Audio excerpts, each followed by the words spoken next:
how that squares with the sober and methodical guidance that you issued yesterday. Well, I think we do have a sobering guidance, but I think some things are too tough. And if you look at some of the states you just mentioned, it's too tough, not only relative to this, but what they've done in Virginia with respect to the Second Amendment is just a horrible thing. They did a horrible thing, the governor.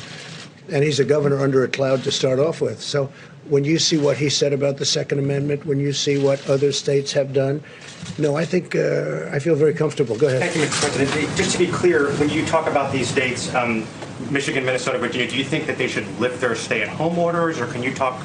No, but I think elements of what they've done are too much. I mean, it's just too much.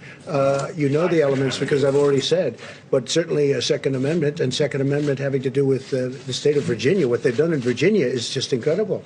Okay, please. Sir, are you concerned, though, that people coming out in protest are going to spread COVID to other people? They're congregating in ways that health experts have said they should not. No, these are people expressing their views. I see where they are, and I see the way they're working. They seem to be very responsible people to me.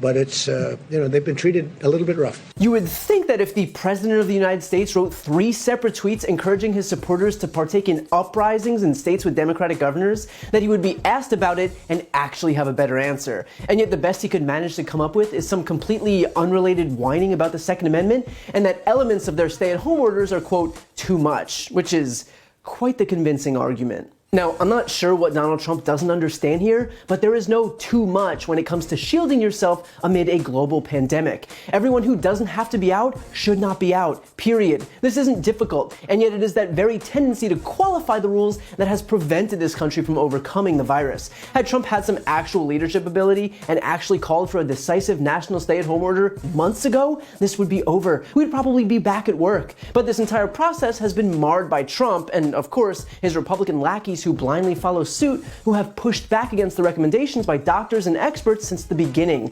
I mean, there are 7 states, all with Republican governors, of course, who failed to even issue a stay-at-home order. And to the surprise of exactly no one, the number of new cases are peaking as late as